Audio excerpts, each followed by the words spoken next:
Hey everybody, Rory here from A&S Gear. We're going to show you the BT SA-17. This is BT's new handgun that is out on the market. Go ahead and open the box up here. Got your instruction manual.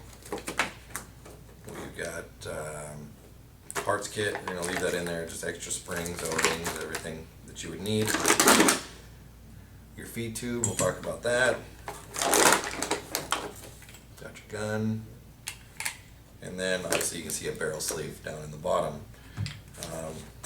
Throw this back together and get it out of the way. Got your gun, machined aluminum body, nice and heavy, nice and durable. It's gonna definitely hold up. It's not gonna fall apart. It's not flimsy in any way.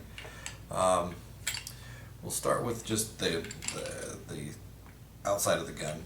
You got multiple Picatinny rails, bottom, here, here, here. If you want to mount stuff to your gun, you want to put, a scope or a laser sight, flashlight, it's going to give you multiple different sections, multiple options as far as mounting things to the gun. Alright, we've got our quick change CO2 section right here. Basically all we need to do is just pull on this bottom part here. That's going to pop open for us right there.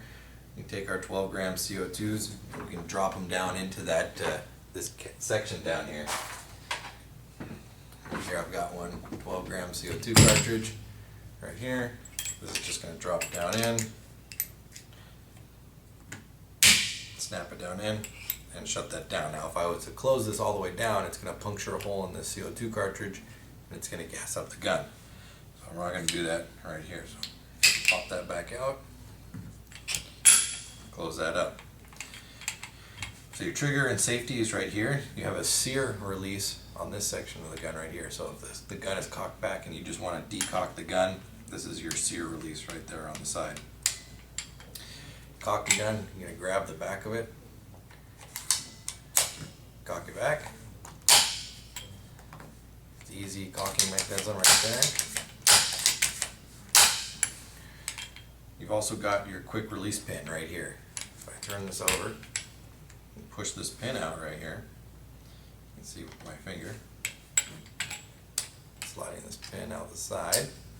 That's going to basically release the back side here and all of the internal parts. It's going to allow your bolt, your breech assembly, everything to basically slide right out.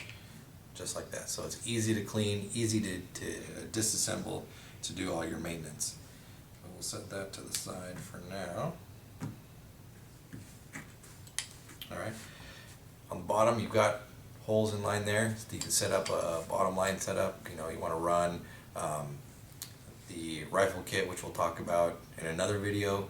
Instead of running 12 gram, you can run constant air on this, so you're not switching out 12 grams all the time. This is set up for that mount system already.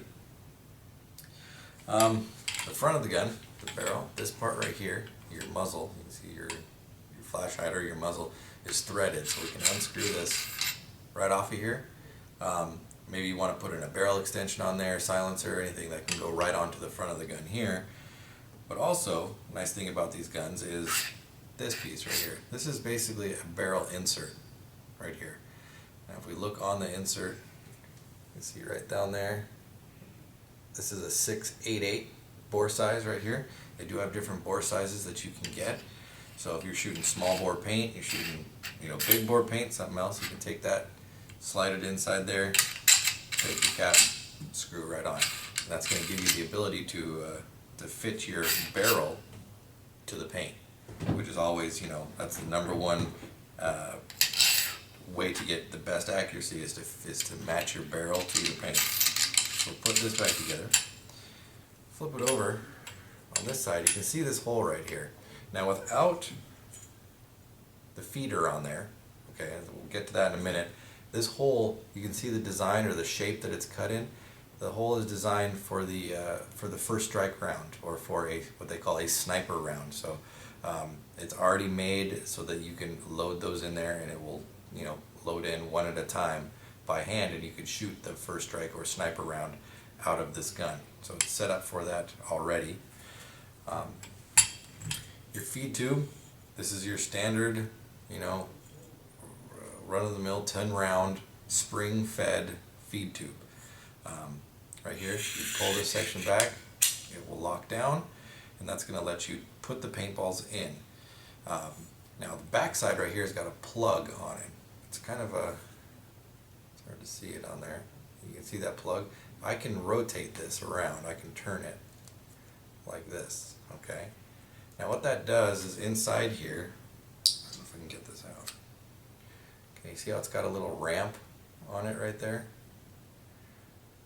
By turning this inside here, it's going to adjust where this ramp sits inside here. So if I turn it like I have it sitting right now, the ramp is going to let me load paintballs in one at a time like this, and it's not going to let them fall out. So I can load this magazine setup right here without taking it off of the gun, because it's going to sit kind of like this on here. Okay, so you got this open hole at the top right here. So I'll be able to load paintballs. Let's get a couple balls out of here into the top. Now you can see I've got the spring pulled back already, but even if I didn't do that and I had the spring forward, I could just put them in one at a time, just like this. Now what's going to happen is obviously the spring wants to push them forward. All right, you can see it inside there. So if I let go of it, the spring's going to want to push them out of there. So I'm going to lock that spring back. I can just drop these in one at a time. And you see how they're not coming out of the bottom. They're going to fall right in to exactly where I want them to go. Now from here, this will be on the gun. I can turn this knob. You can see me turning it to a section where it will keep them from feeding in, but also keep them from dropping out. So they're not coming out of the hole that I've got it in, that I put them in to begin with, but they're also not coming out of the feed section. So it's a way to turn it so no paintballs load into the gun, but no paintballs fall out of the top. Now I can also then put it on the gun, rotate it to where it will load the balls out, like that, release my spring, and then as you can see, you're going to want to push all the paint out and into the gun. Now again, this is designed to be easily removable. You can have multiple of these. They sell them by themselves so that you can take them and put them or hold the extra ones of these already loaded up, just like a magazine in your accessories on your vest or something like that. Now this does slide onto the Picatinny setup on the top here. Locks in place just like that. So you got your gun set up. You can load them through the top like we talked about, lock it down, and not have to worry about your paint falling out. Now it does have a detent in there. The detent's similar to like the mini style detent, so that you can always have, you don't run into any problems with double feeding or anything like that. Again, this is the BT SA-17 handgun, available at ansgear.com. Check it out.